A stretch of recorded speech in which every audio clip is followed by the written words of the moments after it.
Hi, and welcome back to another episode of The Breakdown with Bethany. I'm Bethany Ron Silva, and today my guest is the fabulous Richelle Peña. Richelle is a pharmacist turned dental practice owner, turned lifestyle expert, and she's a mom of three. And also now I get to call her my friend. She truly is an incredible woman with such an incredible story. If you're interested in starting a business, if you want to know how to pivot from one career to the next, Richelle has got you covered with some incredible tips. I'm really so excited for you to listen to this conversation. She is just a wealth of knowledge and, of course, everyone's new BFF. You can check her out on Good Morning America, some local networks too, and of course, right here on The Breakdown with Bethany. So check it out.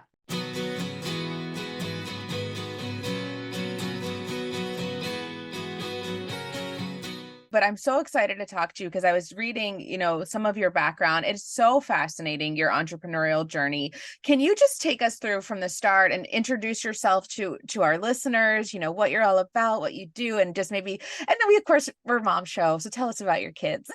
Okay, perfect. Well, should I tell you about my kids or the Well, business? let's take us through the career, like your start, how you got started in business, and then tell us a little bit about your family. Awesome. So I am actually a pharmacist. My husband is a pediatric dentist, and we met in grad school at the very young age of 21. I was 21. And, I went to become a pharmacy manager at a big corporation at Target. My husband was in residency in California. And so we both started working, our regular jobs. We moved back to Florida after 3 years living in California. I started my career. And when I became a pharmacist, they put me into like a managerial position right away. And I was like, wait a second, I only know drugs, how they work, empathy, how to make people feel better. I'm like, okay, well, I'll take the challenge. But what I slowly realized as being a pharmacy manager, you are responsible for the financial health of your business, of your team members, and operations. And so I really loved that side of it. I got to hire pharmacists, hire interns, do acquisitions. I learned so much other than just pharmacy. So when my husband finished residency in California, we moved back and he started working with a dentist. And one day he was just like sick of it. And he's like, you know what, Richelle, I want to open my own business and I want to open many offices. And he looked at me and he was like, would you want to join my venture? Because you have the corporate know-how and I know dentistry. He has his MBA, but never, practiced in the business world. At that point, I had my first child in 2011. And I was like, you know what? I don't want to go back and work weekends. And like, I work 12-hour shifts. And I said, you know what? Yes, absolutely. I would love to join you on your venture. And that's where the entrepreneurial journey began for both of us, actually. And after that, it was history. I never looked back. Right. And now fast forward, I have 3 kids. And at that time, growing our business, I had 3 kids under the age of 3. So in 2011, I had my first baby. 2012, I had my second. And then in 2014, I had my third, all while having another baby, which was our business. So that's a little bit of the background. I love that. And I mean, I think we know what a challenge, and we hear it about all the time, starting your own business.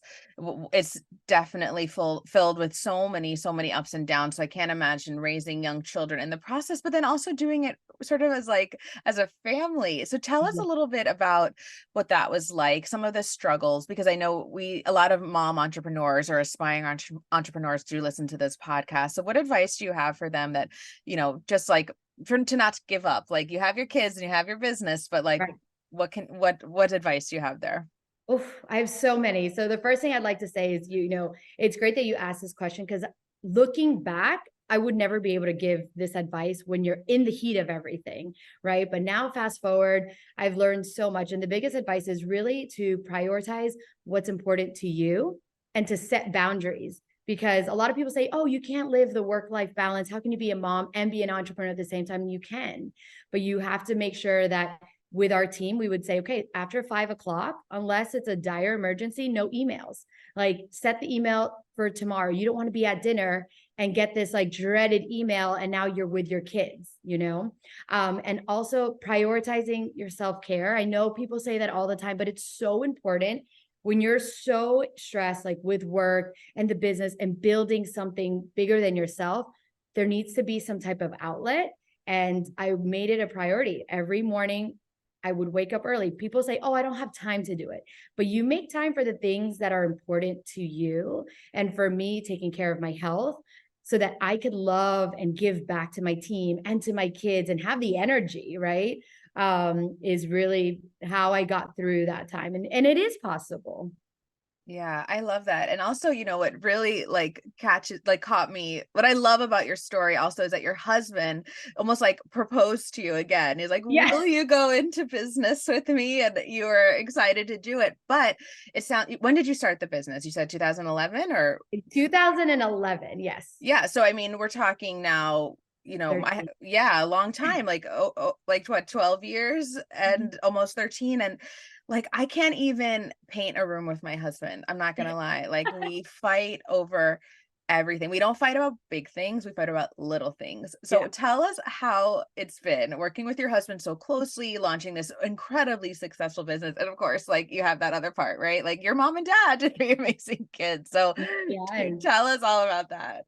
Oh my God. Well, that's a big question. Like we never thought we'd go into business together, but we are both like high achievers Yeah. and alphas. And in order for it to work, you have to stay in your lane. What we said is Will was the CEO, right? Because he's a Mhm. pediatric dentist. I was his right-hand person. But then at home, I was a CHO, the chief home officer. Got it. And there can only be one chief. And so how we were able to make it work is we both understood each other's strengths and weaknesses. So where he was strong, I was weak. Where he was weak, I was strong. And when you really understand how to speak each other's love language, also work together in harmony, that's the secret sauce. Because like you said, like not everybody can work together. But I think the biggest thing is making sure that we were aligned with our mission and vision of the company. So if he thought something should go this way and I think something should go another way, we didn't have the same, like, okay, we're going to treat children with special needs. We're going to provide dental care for children who are on state aid. We're going to be able to give these kids a home, a dental home, whether you're poor, you're rich, it doesn't matter whether you're Black, white, Asian, Spanish. We opened our beautiful brand new offices to everybody because they're kids, and I think that's like the biggest thing is knowing that we both stood by our mission, our vision, and our team respected us for it because we led by example, right? So that's how I was able to work together with him. And then at night, no talking about business with the kids, because then you bring that like stress home. And so setting those boundaries. If we had something urgent that we needed to talk about, we would have dinner every night as a family, and we still do today. And if there's something we need to talk about, we've really trained our kids to say, okay, it's mommy and daddy's time. You guys have to go to bed 8:30 and put them to sleep so that now we can like air out any issues or dirty laundry or whatever it may be, because you don't want to bring that stress home to the kids. And kids can feel it. They also feel energy. And when mommy and daddy are fighting, and especially if it's about business or about money, it's definitely, again, the whole boundaries and setting, those rules at home is key. And I'm wondering, because you mentioned, and obviously it shows, like the proof is in the pudding, you and your husband are such high achievers. You're incredibly successful. Are you seeing those traits in your children too? 100%. Yeah. Absolutely. Yeah. And that's the big, I've been asked that question before. Our kids are seeing that now that my husband and I were strong leaders, we delegate, we elevate our kids. And that's something that we take from work to home, right? Because as a mom, you want to do everything. I want to cook dinner. I want to clean the dishes. I tried to be superwoman, and it doesn't work because I would get burnt out. And so I had to take a step back and say, wait a second, I can't do it all. My kids, even when they were 5, they can take a dish and put it in the dishwasher. And they notice the change in me when they start helping me. They're like, Mommy, is there anything else we can help you with? And, learning that if you don't help around, there's no I in team. If we don't work as a team, you're going to get burnt out. And I mean, there's so many examples, but 100%, like they've seen things not work out, right? In business. And we would, talk about it. The kids would listen. And then we show them, look, we're not perfect. Not everything is going to work out.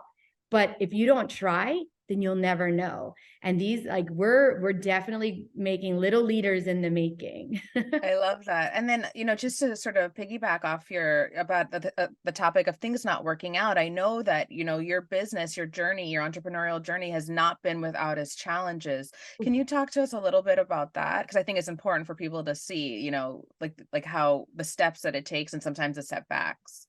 Oh, absolutely. You would think both my husband and I, both doctors, both professionals, the first thing people get out when they get out of school is a brand new house and a brand new car.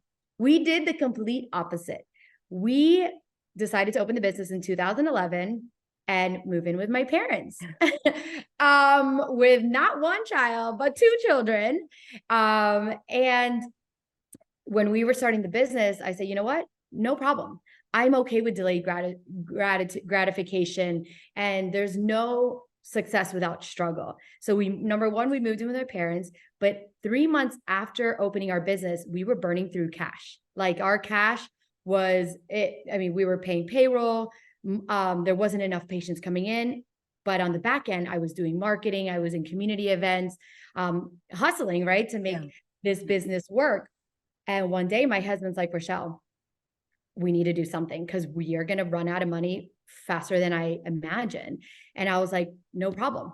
I'm going to go back to work, even though I told, my company that, hey, after maternity leave, unfortunately, I'm not going to be able to come back. They let me come back part-time. And secondly, I was like, you know what? Do I need to sell my wedding ring? I cashed in my 401k from working. And I mean, I was all in. We went in like head deep, and it was the best decision ever because that's how much I believed in our vision, our mission in helping children. I saw that there was such a need. And I would tell my husband, you know what, we're really big into faith. And I said, just trust in God. He wouldn't allow us to go through this process if he knew that we were going to fail. And I see that the patients are coming in. Unfortunately, the money wasn't coming in fast enough. And after, I'm not kidding, after maybe less than a month of going back to work and going through this craziness, my husband's like, we need to have another talk. I'm like, oh my God, not like, like when someone says we need to talk, I'm like, oh my God, my stomach just goes into knots. And I was like, what happened now? Are we okay? And he's like, I need you back at work full time. So I was like, he's like, whatever marketing you did, all the community outreach, it's now paying off. People are coming in, insurances are paying. And I was like, oof, okay, let's do this. And so I quit again at Target, and I was full-time back at our dental practice. I love that. I love that you talk about your faith too, because something that I think a lot of us struggle with is like the idea of like the seeds that we plant don't bloom that same day, right? Like, Right. so it shows that you had the big vision and you were doing the marketing, and maybe it wasn't, that next day success, right, but it did happen. And I also want to get your advice, or really your take on, because a lot of women, and I want to destigmatize this, they don't like to talk about money. They pretend, oh, my husband handles the money. My husband, he does the bills. I'm just, but I know that that's something that you talk about. You talk about like the finances and running the business and sort of empowering women to do that. So like, take us through that a little bit. Definitely. It's so important for women to understand the finances of the business, right? When you're running a business, understanding your profit and loss statement, because if you don't understand that, then you're going to make all these decisions based on want, not on need. And we were there where we were like, okay, I want this, we need this for our business, but then we overspent, and then it gets off balance. And then now, yeah, you're making revenue, but then where's the profit? So understanding the financial health of your business is so important, because it's like going through life without having your annual checkup every year, not knowing how your body is doing, right? And at home, I took care of all the finances. So I knew the money that was coming in, coming out, And it's so important because as women, I think you try to live up to maybe the Joneses, right? They always say that. And when you pay the bills and you're like, you know what, we can't go out to dinner this week because I do the budget, and you have to put your big boy pants on. Like, you're adults now. There's nobody else that's going to look out. Your friends might be like, oh, I'm so sorry your business closed down, or I'm so sorry you have to sell your house if something happens. But at the end of the day, they're going to move on with their life. It's you. You have to be, financially sound and responsible. Like Will and I will have a day off. And he's like, hey, babe, today's the day that we get to pull out the good old spreadsheet, go through all our bills.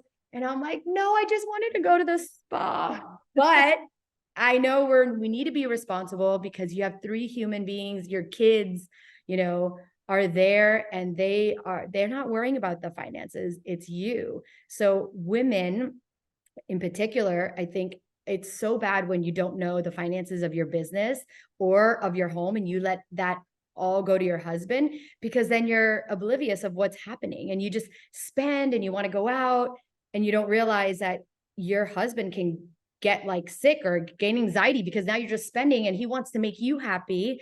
But at the end of the day, it's a team. There's no I in team. And Will and I say it all the time. He's like, I need you and you need me, because I really focus like on company finances. We have our meetings, so I understand it as well. But he's like, if I didn't have you doing the home bills, I would just be so stressed out with like bills, and like paying. And so I think it's so important that women are financially sound, both at home and at work and business.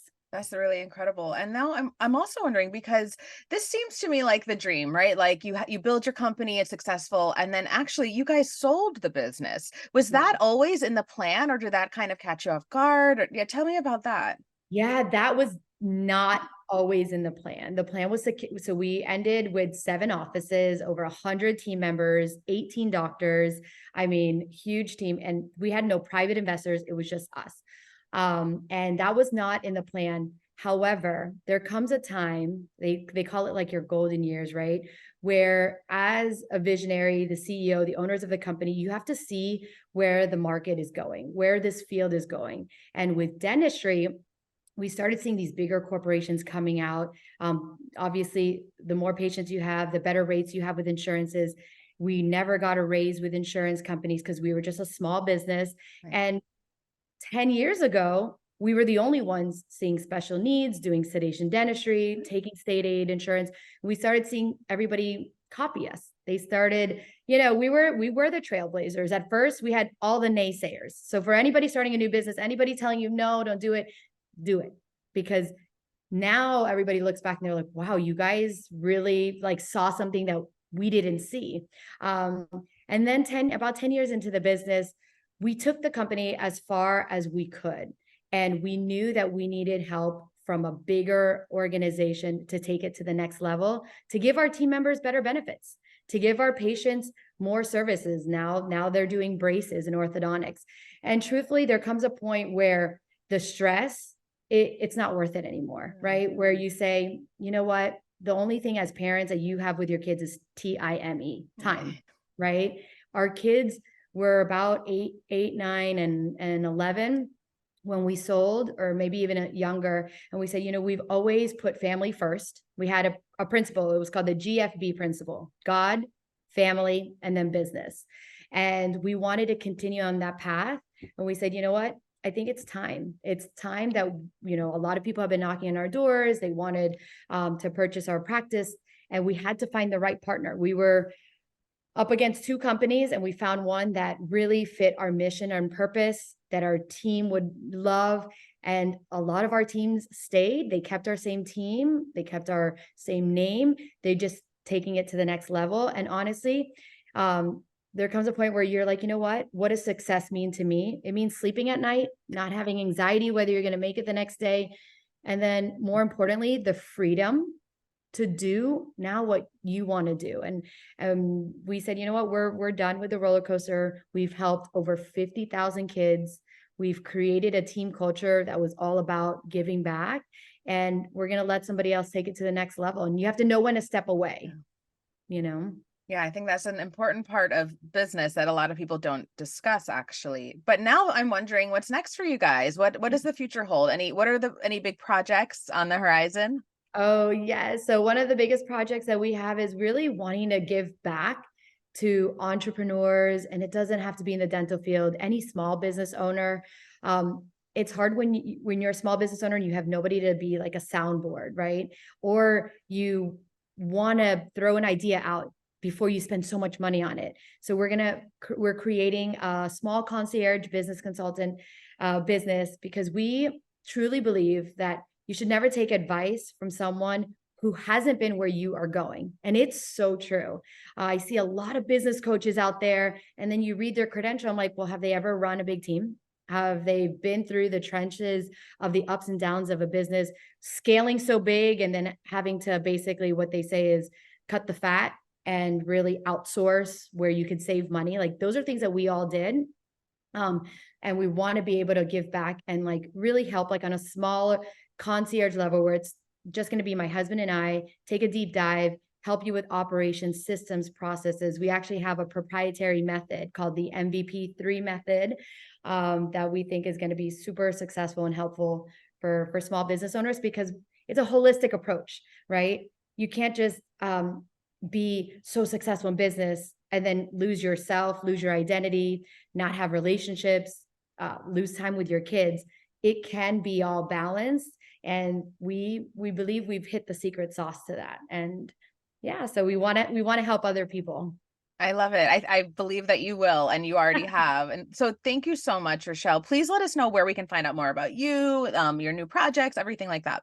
Awesome. Thank you so much for having me. This was fun. You can follow me on Richelle Peña _ on Instagram.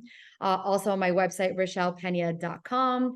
And that will link you to our new business website. I love it. Thank you so much, and best of luck with everything. Aw, thank you. Thank you for having me.